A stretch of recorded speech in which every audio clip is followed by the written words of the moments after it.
Hello everyone, कैसे हैं आप सभी लोग। आप सभी का फिर से स्वागत केमिस्ट्री क्लासेस में।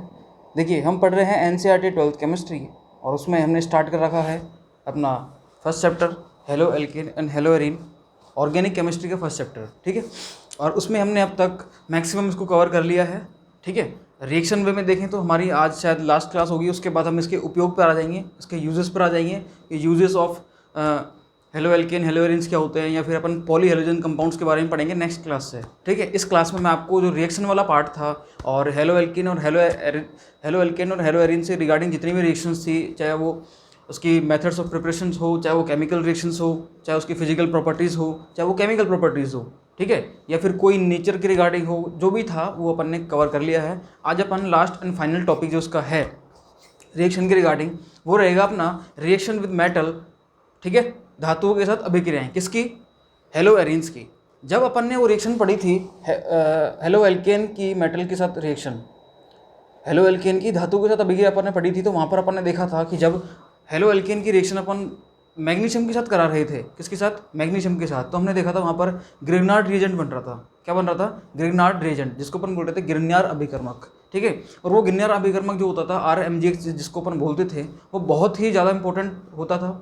ठीक है, और वो भी तो होगा जब आप एल्कोहल वाली रिएक्शन पढ़ोगे, जब आप नेक्स्ट चैप्टर में आओगे एल्कोहल फिनॉल ईथर, जब आप एल्डिहाइड कीटोन एसिड में आओगे तो आप मैक्सिमम चीज़ें वही देखोगे, वहाँ पर आप हर जगह ग्रिग्नार अभिकर्मक देखोगे। और ग्रिग्नार अभिकर्मक जो होता था बहुत ज़्यादा इंपॉर्टेंट होता था। लेकिन क्या जब आपने RX की रिएक्शन मतलब हेलो एल्केन की रिएक्शन आपने मैग्नीशियम के साथ कराई तो बनता है वहाँ पर RMGX ग्रिग्नार अभिकर्मक। तो क्या उसी तरीके से अभिक्रिया अपन ARX मतलब हेलो एरीन लें और मैग्नीशियम के साथ अपन अभिक्रिया कराएं तो भी क्या ये बनेगा? क्या हमें ये चीज़ देखनी है। तो यहाँ पर भी क्या ग्रिग्नार अभिकर्मक बन सकता है अगर मैग्नीशियम के साथ इसकी अभिक्रिया कराई जाए। दूसरी बात, हेलो एल्केन में अपन ने एक चीज़ देखी थी कि RX की रिएक्शन मतलब हेलो एल्केन की अभिक्रिया अपन ने जब सोडियम के साथ कराई थी in the presence of dry ether, मतलब शुष्क ईथर की उपस्थिति में जब अपन ने सोडियम के साथ अभिक्रिया कराई थी हेलो एल्केन की, तो उस केस में हम देख रहे थे कि वहाँ पर हायर एल्केन्स बन रहे थे। क्या बन रहे थे? उच्चतर एल्केन बन रहे थे। हम देख रहे हैं RX + 2Na + RX, मतलब दो हेलो एल्केन के मोल्स थे और दो ही अपने क्या थे? सोडियम थे। दोनों रिएक्शन कर रहे, मतलब ये सब रिएक्शन कर रहे थे in the presence of dry ether, शुष्क ईथर की उपस्थिति में, और बना रहे थे RR, जिसको अपन ने बोला था हायर एल्केन। ठीक है, मतलब अगर हेलो एल्केन में 2 कार्बन है तो यहाँ पर 4 कार्बन का एल्केन बनेगा। अगर हेलो एल्केन में 5 कार्बन है तो यहाँ पर 10 कार्बन का बनेगा, मतलब हायर एल्केन बनेगा। वो डिपेंड करेगा कि आपने RX क्या क्या लिए हैं, सेम टाइप के हैं या डिफरेंट टाइप के हैं। तो क्या उसी तरीके से रिएक्शन ये भी देंगे हेलो एरीन्स भी, तो वो अपन को देखना है। वहाँ पर जो अपन ने सोडियम से के साथ रिएक्शन कराई थी हेलो एल्केन की, उसको अपन ने बोला था वुड्स अभिक्रिया। क्या बोला था? वुड्स अभिक्रिया। नाम याद आ गया आपको? वुड्स अभिक्रिया। फिर मैंने आपको बताया था, एक कंसेप्ट और दिया था मैंने आपको कि जब भी आप हेलो एल्केन की केवल हेलो एल्केन लेते हो और सोडियम से रिएक्शन कराते हो in the presence of dry ether, तो आपको मिलता है हायर एल्केन्स। लेकिन यदि आप एक हेलो एल्केन लेते हो और एक हेलो एरीन लेते हो तो आपको वहाँ पर मिलेगा, हाँ जी, एक एरोमेटिक कंपाउंड मिलेगा और एक एलिफेटिक मिलेगा, मतलब RAR मिलेगा आपको एज ए प्रोडक्ट। उसको अपन ने बोला था वुड्स फिटिक अभिक्रिया। और एक रिएक्शन अपन ने ऐसी देखी थी, या फिर मैंने आपको बोला था कि मैं आपको ऐसे बताऊंगा कि अपन हेलो एल्केन की जगह अगर अपन हेलो एरीन ले लें, दोनों केस में ही, दोनों जगह ही, ठीक है, टोटली अपन हेलो एरीन ले लें, तो उस केस में जो कंपाउंड बनेगा उसमें दोनों के दोनों जो प्रोडक्ट होंगे, उस जो प्रोडक्ट में दोनों के दोनों रिंग होंगी वो एरोमेटिक होंगी। क्या होंगी? एरोमेटिक, मतलब RR ना बन के या RAR ना बन के ARAR बनेगा। मतलब ये सब चीज़ें मैं अभी आपको बताने वाला हूँ, एक बार मैं ओरली डिस्कस कर लूँ, क्योंकि 3-4 लेक्चर पहले जब मैंने आपको समझाया था reaction with metal with halo alkane, सब वो चीज़ें मैं यहाँ से लिंक करूँगा उनको, क्योंकि वो आपने पढ़ लिया। एक तो ये होता है कि मैं आपको इसको नया टॉपिक बना के फिर आपको समझाऊँ, तो आपको भी पढ़ने में समस्या होगी, सही है, और मैं उसको लिंक भी नहीं कर पाऊंगा। एक ऐसा है कि मैंने आपको कुछ पढ़ा रखा है ऑलरेडी, 50% या फिर मैं बोलूँ 70% चीज़ें वही हैं। ठीक है, बस आपको थोड़ा सा दिमाग लगाना है, आपको लिंक करके पढ़ना है, जिससे क्या होगा आपकी चीज़ें समझ में आ जाएंगी। क्लियर? तो हेलो एरीन्स जो हैं इसकी रिएक्शन अपन पढ़ेंगे मेटल्स के साथ। अब वो कैसे कैसे रिएक्शन देंगे, कैसे नहीं देंगे, वो सारी चीज़ें हम यहाँ पर जानने वाले हैं। ठीक है, तो आप हेडिंग डाल लीजिए या फिर आप समझिए, रिएक्शन विद मेटल्स। ओके, देखना भैया, रिएक्शन विद मेटल्स सबसे पहले है अपनी रिएक्शन कौन सी? धातु के साथ अभिक्रिया। जब मैं हेलो एल्केन की बात कर रहा था तो वहाँ पर मैंने देखा था कि RX की रिएक्शन जब मैंने मैग्नीशियम के साथ कराई थी in the presence of dry ether, तो मेरे को क्या मिला था, RMgX मिला था। सही है। जब मैंने RX की रिएक्शन सोडियम के साथ कराई थी तो मेरे को क्या मिला था, in the presence of dry ether, तो मेरे को आपको अच्छे से पता होगा कि मेरे को क्या मिला था, यहाँ से ये 2NX निकल गया था, ठीक है, और यहाँ से RR मिला था, मतलब ये मिला था मेरे को हायर एल्केन, ये मिला था मेरे को ग्रिग्नार्ड अभिकर्मक, जिसको अपन बोलते हैं ग्रिग्नार्ड रिएजेंट, ग्रिग्नार्ड रिएजेंट। सही है, ग्रिग्नार्ड रिएजेंट आपको मिला था। क्लियर। अब समझना इस चीज़ को बहुत ध्यान से, क्या यहाँ पर भी आपको सेम चीज़ें मिलेंगी क्या, वही अपन को देखना है। एक बार अपन देखो, मैंने आपको एक चीज़ बता रखी है, बहुत अच्छा सा कंसेप्ट मैंने आपको बता रखा है, ठीक है। मैंने आपको क्या बता रखा है कि जब हेलो एरिन्स की बात आती है तो थोड़ी सी चीज़ें चेंज हो जाती हैं। क्यों हो जाती है चेंज? जब अपन RX की बात कर रहे थे तो वहाँ पर इसमें क्या होगा, इसमें होगा कार्बन, ये हेलोजन है। सही है, क्लियर। ये जो बॉन्ड है ये सिंगल बॉन्ड आपको दिख रहा है और सिंगल बॉन्ड ही होता है प्योरली, इसकी जो बॉन्ड लेंथ होती है वो सिंगल बॉन्ड वाली ही होती है, ठीक है। जो भी होती है 178 पिकोमीटर के आसपास जो उसकी बॉन्ड लेंथ होती है वही होती है। लेकिन यदि हम बात करें हेलो एरिन्स की, किसकी बात करें, हेलो एरिन्स, तो यहाँ पर आपको जो ये सिंगल बॉन्ड दिखेगा, कौन सा बॉन्ड, ये वाला, ये आपको सिंगल बॉन्ड दिखने वाला है, ये एक्चुअल में प्योरली सिंगल बॉन्ड नहीं होता है, इसमें कुछ डबल बॉन्ड करेक्टर आ जाते हैं, जिसको अपन बोलते हैं पार्शियली डबल बॉन्ड करेक्टर आ चुके हैं इसमें, मतलब आंशिक द्विआबंध के गुण आ चुके हैं इसमें, ठीक है, इस CX बॉन्ड में। और इसी वजह से ये बॉन्ड थोड़ा सा स्ट्रॉन्गर हो जाता है, या इसकी लेंथ कम हो जाती है, या इसकी बॉन्ड एनर्जी बढ़ जाती है, या हम ये बोल सकते हैं कि इसकी बॉन्ड स्ट्रेंथ बढ़ चुकी है। क्लियर। जब इसकी बॉन्ड स्ट्रेंथ बढ़ जाएगी तो ये जो बॉन्ड होगा ये स्ट्रॉन्गर हो जाएगा as compare to this bond. Haloalkane का CX बॉन्ड जो होता है, इस बॉन्ड के कंपैरिजन में ये वाला बॉन्ड क्या हो जाएगा, स्ट्रॉन्गर हो जाएगा। और जब स्ट्रॉन्गर हो जाएगा तो इसको तोड़ना आसान नहीं होगा। और आपको मैं अच्छे से बता दूं कि जब किसी बॉन्ड को ब्रेक करना आसान नहीं होता तो भैया उससे आप कोई भी रिएक्शन करा लो, उस रिएक्शन की रेट हमेशा क्या रहेगी, कम रहेगी। क्यों? क्योंकि बॉन्ड टूटेगा जब ही तो रिएक्शन होगी, और जब बॉन्ड ही नहीं टूटेगा तो रिएक्शन कैसे होगी, या बॉन्ड बहुत मुश्किल से टूटेगा तो रिएक्शन की रेट क्या हो जाएगी, कम हो जाएगी। सही है। तो इस बॉन्ड को तोड़ने के लिए आपको ज़्यादा एनर्जी देनी पड़ेगी। इसका मतलब मैं ये बोल सकता हूँ कि ये रिएक्शन थोड़ा कम रेट से देंगे, या फिर इसके लिए ड्रास्टिक कंडीशंस चाहिए, या फिर मैं कह सकता हूँ कि दीज आर, या फिर haloarenes are less reactive as compare to the haloalkane. Clear है चीज़? सही है। तो देखो, जैसे मैंने RX की रिएक्शन मैग्नीशियम के साथ कराई थी और मैंने क्या बनाया था, RMgX ग्रिग्नार्ड अभिकर्मक, वैसे बनाते तो ये भी हैं लेकिन उसके कंपैरिजन में लेस रिएक्टिव होते हैं, मतलब बनाते बहुत मुश्किल से ये। क्लियर? देखना,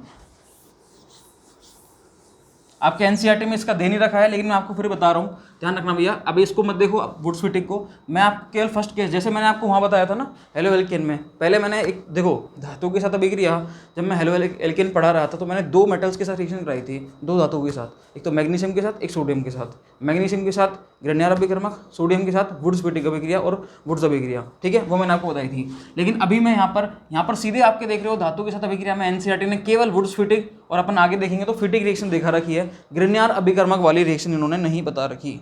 सही है। तो वो ग्रिग्नार्ड अभिकर्मक वाली रिएक्शन मैं आपको बता रहा हूँ, फिर भी देखना होती है, लेकिन बहुत मुश्किल से होती है। रीजन मैंने आपको बता ही दिया कि ये जो बॉन्ड होता है ये वाला, इस बॉन्ड की स्ट्रेंथ क्या होती है, बढ़ जाती है, इस वाले बॉन्ड की स्ट्रेंथ क्या होगी, बढ़ जाएगी, ठीक है, इसलिए रिएक्शन इजीली नहीं होती है। लेकिन अगर आपसे कोई पूछे कि भैया ये होता है क्या, तो होता तो है बट बहुत कम रेट से होता है ये, ठीक है। तो बनेगा क्या, देखना भैया, इस कार्बन और इस हेलोजन, इनके बीच में कौन आ जाएगा, मैग्नीशियम आ जाएगा, ठीक है। ये लो भाई साहब, ये आ चुका है मैग्नीशियम, और इसको अपन क्या बोल सकते हैं, या तो इसको आप ऐसे बोल दो, ठीक है, और या फिर आप इसको ऐसे बोल सकते हो ARMgX, भाई वहाँ R था तो यहाँ क्या हो गया, AR बोलते हैं इसको अपन, ठीक है। या फिर इसको अपन, इसका अगर नाम देखें तो इसका नाम होता है फिनाइल मैग्नीशियम। जैसे इसका नाम क्या था, अगर ये RMgX होता तो इसका नाम क्या होता था, एल्काइल मैग्नीशियम हैलाइड। सही है। तो इसका नाम क्या हो जाएगा, phenyl magnesium halide, phenyl magnesium, हाँ जी, halide. Clear? Phenyl magnesium halide. और ये क्या है अपना, एरोमेटिक ग्रिग्नार्ड अभिकर्मक, एरोमेटिक ग्रिग्नार्ड रिएजेंट। क्लियर है चीज़? कोई समस्या नहीं है इसमें, ठीक है। तो ये आपके समझ में आ चुका है। अब मैं चलता हूँ आगे, ठीक है। उतारना चाहो तो उतार लो इसको एक बार, हाँ जी, इसको उतारो एक बार, देखो थोड़ा पानी पी लेता हूँ।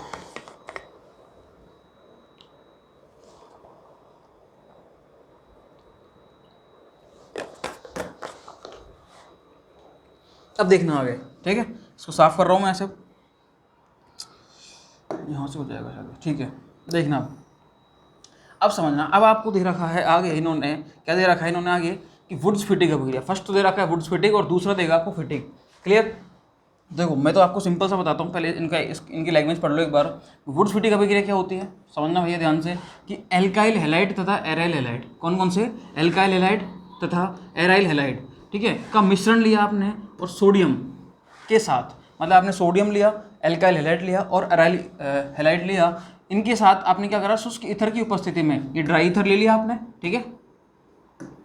इंग्लिश वालों को यही बता देता हूँ मैं। ड्राई ईथर की प्रेजेंस में गर्म करने पर, मतलब आपने इसको हीट किया, हेलो एरिन या फिर सॉरी एल्किल एरिन देता है। एल्किल एरिन का मतलब क्या होता है, ये एल्काइल एरिन, इसको अपन क्या बोलते हो, एल्काइल बेंजीन भी बोल सकते हो, क्योंकि एरिन के नाम पर आपके पास अभी, मतलब एरोमेटिक कंपाउंड के नाम पर आपको आपके सिलेबस में केवल और केवल बेंजीन है, ठीक है। तो मैं इसको क्या बोल सकता हूँ, एल्काइल बेंजीन बोल सकता हूँ। क्या बोल सकता हूँ, आप लिख लेना इस चीज़ को, एल्काइल बेंजीन, ठीक है। ये आपको जो बोला गया है ये एल्काइल एरिन, ये भी सही है, एल्काइल एरिन, क्योंकि इन्होंने ये बात जो बोली है, एरिन मतलब होता है आपका कोई भी एरोमेटिक कंपाउंड हो सकता है, ठीक है। और ये एरोमेटिक कंपाउंड है। क्लियर है चीज़। बेंजीन क्या है, एरोमेटिक कंपाउंड है, लेकिन एरोमेटिक कंपाउंड बहुत सारे हो सकते हैं, बहुत सारे होते हैं, आपके केस में बेंजीन है, ठीक है। हाँ जी। तो ये और यहाँ से निकलेगा क्या, NaX निकलेगा। क्या निकलेगा, NaX। अब मैं इसको थोड़ा सा बता देता हूँ। देखो इसके आप 2 मोल काम में लोगे तो यहाँ पर अगर बैलेंस करना चाहो तो यहाँ से 2 ये निकल जाएगा। क्लियर। तो ये होती है अपनी वुड्स फिटिंग का प्रक्रिया। कौन सी होती है, वुड्स फिटिंग। देखो वुड्स केवल और केवल बात करता है किसके लिए, वुड्स केवल और केवल बात करता है किसके लिए, हेलो एल्केन्स के लिए। वुड्स फिटिंग बात करता है कि आपको हेलो एल्केन भी लेना पड़ेगा और हेलो एरिन भी लेना पड़ेगा, और फिटिंग जो बात करता है वो बात करता है केवल और केवल हेलो एरिन के लिए, ठीक है। तो देखो मैं एक बार वापस से वो चीज़ें लिख देता हूँ, देखना भैया। किसी ने नहीं उतारा तो एक बार देख लो फटाफट से, ये नाम वाम किसी को लिखना हो तो, ठीक है। मैं मिटाता हूँ फिर। अब देखना, देखो समझना बात को बहुत ध्यान से। यदि मैं RX plus 2 sodium plus XR ये लेता हूँ और यहाँ से क्या बनता है, RR। एक केस क्या हो सकता है कि यहाँ पर मैं RX तो लूँ और 2 सोडियम भी लूँ, लेकिन एक में क्या ले लेता हूँ, हेलो एरिन। तो यहाँ से क्या मिलेगा मेरे को, RAR, और इसको मैं क्या लिख सकता हूँ, और भैया AR को तो मैं इस तरीके से लिख सकता हूँ ना, ये लो AR और ये R हो गया मेरा। मतलब इंजन को सही बना देते हैं, ये लो भैया, ये लो। क्लियर। और यहाँ से यदि मैं ARX plus 2 sodium plus ARX, ठीक है। अब यहाँ पर सब में क्या आएगा, ड्राई ईथर आएगा। क्या आएगा सब में, ड्राई ईथर। क्लियर। यहाँ से क्या बनेगा आपको, AR। क्लियर। इसको मैं और क्या लिख सकता हूँ, इसको मैं इस तरीके से डिनोट कर सकता हूँ। क्लियर। ये मिल गया अपन को, ठीक है। इसको अपन बोलते हैं बाईफिनाइल। इसको अपन क्या बोलते हैं, बाईफिनाइल। इसका नाम मैंने आपको बता ही दिया, क्या नाम है इसका, या तो आप ये बोल दो, ठीक है, एल्काइल एरिन, या फिर आप क्या बोल सकते हो इसका नाम, एल्काइल बेंजीन।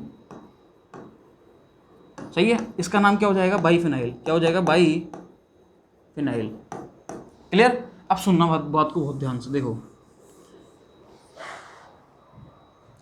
जब तक मैंने ये लिया था, यहाँ से आप इनको निकाल दो, फिर अपन थोड़ा अच्छे से डिस्कस करते हैं इसके बारे में। और ये लो, इसमें तो किसी कोई समस्या है ही नहीं। यहाँ से RR बन के RR बन गया, RAR बन गया, ARAR बन गया, ठीक है। अब सुनना बात को बहुत ध्यान से। ये जो बनी है फर्स्ट रिएक्शन, जहाँ पर आपने RR लिया था, मतलब RX लिया था, इस रिएक्शन का नाम था वुड्स रिएक्शन। इस रिएक्शन का नाम था Wurtz Fittig reaction, Wurtz Fittig reaction, ठीक है। और इसका नाम था फिटिंग रिएक्शन, फिटिंग रिएक्शन। बोलो भाई, कोई समस्या, किसी तरीके से कोई तकलीफ हो, नहीं है। बस ये ही कंसेप्ट है केवल, और कुछ नहीं है, ठीक है। यही कंसेप्ट है और कोई कंसेप्ट नहीं है यहाँ पर। क्लियर है। बोलो भाई साहब। ये हो गई अपनी वुड्स फिटिंग अभिक्रिया। कौन सी हो गई, वुड्स फिटिंग। और मैंने आपको तीनों को एक साथ कंपैरिजन दिखा दिया, वुड्स फिटिंग और फिटिंग रिएक्शन में क्या अंतर होता है। सही है। ओके, आगे चलते हैं अपन। अब ये हो गई अपनी फिटिंग अभिक्रिया। कौन सी हो गई, फिटिंग अभिक्रिया। क्लियर है चीज। ये रही फिटिक। फिटिक का मतलब आपको मैं एक बार फिर बताता हूँ। इसमें इन्होंने जो लिख रखा है, इन्होंने क्या लिख रखा है कि एरिल हैलाइड की शुष्क ईथर में सोडियम के साथ अभिक्रिया द्वारा सजातीय यौगिक देते हैं। क्या देते हैं? सजातीय, मतलब हाँ जी, सजातीय मतलब सेम। जैसे देखिए AR है तो AR ही रहेगा इसमें, क्लियर है। सजातीय यौगिक देते हैं जिसमें दो एरिल समूह परस्पर जुड़े होते हैं, इसे फिटिक अभिक्रिया कहते हैं। देखो इसे क्या कहते हैं? फिटिक रिएक्शन। ये क्या है? इसको आप बोल सकते हो डाइफेनिल या फिर इसको बोल सकते हो बाइफेनिल, एक ही बात है, कोई दिक्कत नहीं है, घबराने की कोई समस्या नहीं है, ठीक है। बाइफेनिल लिखो, डाइफेनिल लिखो, एक ही बात है, ठीक है। और क्या निकलता है? 2NaX, क्लियर है चीज़? ओके, इंग्लिश वाले फटाफट से देख लो एक बार।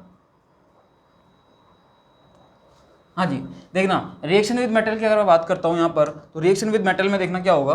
देखो भैया, सबसे पहले मैं बात कर रहा हूँ वुड्स फिटिंग रिएक्शन की। वुड्स फिटिंग में वही चीज़ बोली है, a mixture of an alkyl halide and aryl halide gives an alkyl arene. Alkyl arene, जिसको मैंने एक और क्या नाम दिया था? Alkyl benzene. एल्काइल बेंजीन, ठीक है। When treated with sodium in dry ether and it's called Wurtz Fittig reaction, वही चीज़ है, ठीक है। बात करते हैं अपन इसकी फिटिक रिएक्शन की। Aryl halide also give analogues compound when treated with sodium. Analogues वही हो गया, एनालॉग्स मतलब क्या हो गया? एनालॉग्स, ये रहा एनालॉग्स मतलब सजाती है, ठीक है, सजाती है हिंदी में, ठीक है। In dry ether in which two aryl groups are joined together it is called Fittig reaction. तो ये अपनी क्या होगी? फिटिक रिएक्शन हो गई। इसमें क्या मिलता है आपको? बाइफिनाइल या फिर डाइफिनाइल, एक ही बात है, सही है। तो इस तरीके से आपको क्या पढ़ना है, ये जो रिएक्शन विद मेटल है, जैसा आप वहाँ पढ़ रहे थे हेलो एल्केन के केस में, वैसे ही आपको यहाँ पढ़ना है हेलो एरीन के केस में, सही है। ओके, देखो इसे,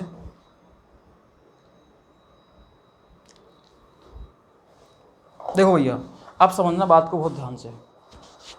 ये अपना रिएक्शन वाला पार्ट एक बार कंप्लीट होता है, ठीक है। इस चैप्टर के ख़त्म होने के बाद 2-3 दिन का आप गैप लेना, या जितना आपको गैप लेना एक बार उतना गैप लेना, चीज़ों को समझ लेना और अपने डाउट्स को अपने पास रखना, ठीक है। अपने जो डाउट्स हैं उन डाउट्स को अपने पास रखना।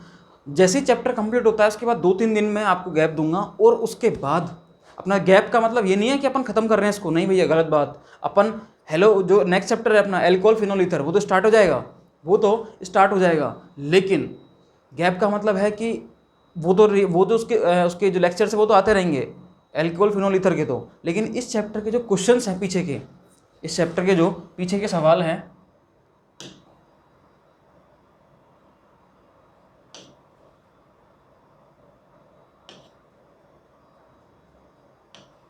ये देखिए, आपने देखे होंगे न्यूमेरिकल्स।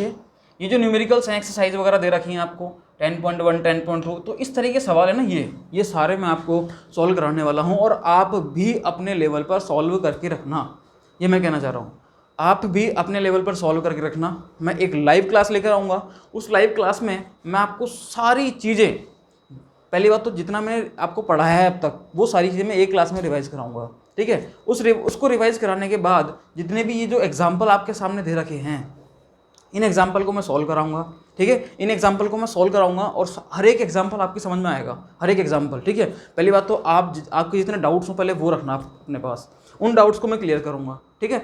जो आपसे सॉल्व हो चुके होंगे उनको या तो मैं आपसे पूछ के बोल दूंगा कि चलो ये अपना सॉल्व हो चुका है, अपन आगे चलते हैं, या फटाफट सॉल्व करा के अपन आगे बढ़ेंगे। मतलब NCERT के पीछे के जितने भी सवाल है ना, ये इन सबको अपन सॉल्व करने वाले हैं 1 बाय 1, ठीक है। जितने भी सवाल हैं, ये जितने टोटल सवाल होंगे 19, हाँ जी, ये 20 21 22 थे, जितने भी सवाल हैं ये सब अपन सॉल्व करने वाले हैं। तो आंसर आ गए इनके अब, ठीक है। तो ये 22 सवाल हैं करीब, इनको अपन सॉल्व करने वाले हैं, इन 22 सवालों को, ठीक है। ये 22 सवाल जो हैं इनको अपन सॉल्व करेंगे, और आपके बीच इनके बीच में जो एग्जाम्पल्स वगैरह दे रखे हैं, छोटी छोटी एक्सरसाइजेज वगैरह दे रखी हैं इस तरीके से, तो इनको भी अपन सॉल्व करेंगे। क्लियर है चीज़? देखो चैप्टर के बीच में बहुत सारे जो ये दे रखे हैं, जैसे बॉक्स में कुछ बना रखा है, अगर आप इनको पढ़ रहे हो और आपके समझ में नहीं आ रही चीज़ें, आप इनको पढ़ भी रहे हो, देखो इनको पढ़ना जरूरी है, ठीक है। एक बार मैं जो समझा रहा हूँ उनको समझते चलो, और जब भी आपको समय मिलता है आप इनको पढ़ते रहो, ठीक है। अब पढ़ते रहोगे तो आपको क्या होगा कि ये जो कंसेप्ट है छोटे छोटे, इनमें कई रीजनिंग छुपी होती है। कई बार आपके 12th बोर्ड में एच क्वेश्चन आ जाता है यहाँ से, बिल्कुल वो का वही उठ के आ जाता है। IIT नीट में यहाँ से रीजनिंग उठा ली जाती है डायरेक्टली, ठीक है, और सीधे सवाल बन जाता है, ठीक है। तो इस तरीके से आप चीज़ों को प्रिपेयर करते रहो, कहीं कोई समस्या है तो आप बताओ, तो मैं लाइव क्लास लेके आऊँगा, ठीक है। शायद वेडनेसडे के आसपास देख लेंगे या फिर उससे पहले देख लेंगे।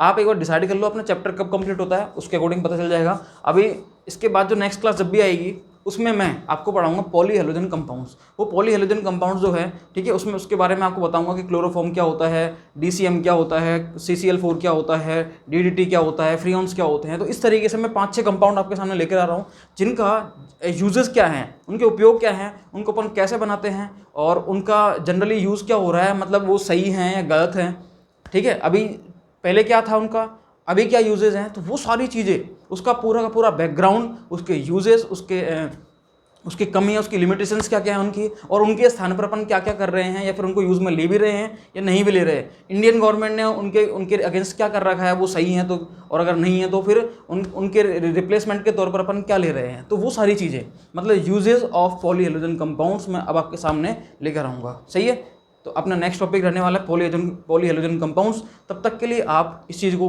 पढ़िए, ठीक है। रिएक्शन वाला पूरा पोर्शन अपना कंप्लीट हो चुका है, क्लियर। तो अपना ये चैप्टर लगभग कंप्लीट मानो, शायद 1 या 2 लेक्चर में मैं इसको कंप्लीट कर दूंगा, और मोस्ट प्रोबेबली शायद 1 लेक्चर और आएगा, उसमें अपना लेक्चर नंबर 1 जो, सॉरी चैप्टर 1 है ये हेलो एल्केन हेरोलिन्स, कंप्लीट हो जाएगा अपना, ठीक है। उसके बाद मैं लेकर आ रहा हूँ एल्कोहल फिनॉल ईथर, क्लियर। उसमें मैं आपको सब कुछ समझाऊंगा।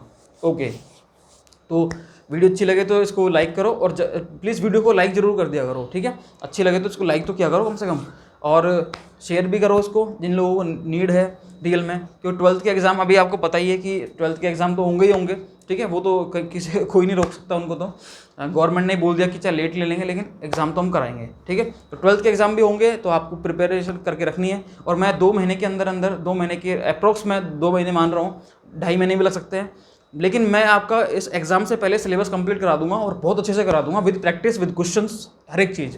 तो आप हम मेरे से जुड़े रहिए कंटिन्यूसली, और मैं धीरे धीरे सिलेबस को बहुत अच्छे से, मैं स्पीड भी ले रहा हूँ और आपको समझा भी रहा हूँ अच्छे से, विद एग्जाम्पल भी लूँगा मैं, ठीक है। लाइव क्लास लेकर भी आऊँगा, आपके इंट्रैक्शंस और आपके जितने डाउट्स होंगे उन सबको लेकर आ रहा हूँ मैं, ठीक है। तो प्लीज़ इसको शेयर भी कीजिए लोगों से जो 12th के हैं या फिर जो IIT नीट की प्रिपरेशन कर रहे हैं, ठीक है। ओके, तो वीडियो को लाइक करके शेयर जरूर कर देना, और चीज़ों का ध्यान रखना बिल्कुल, ठीक है। Okay, thank you so much.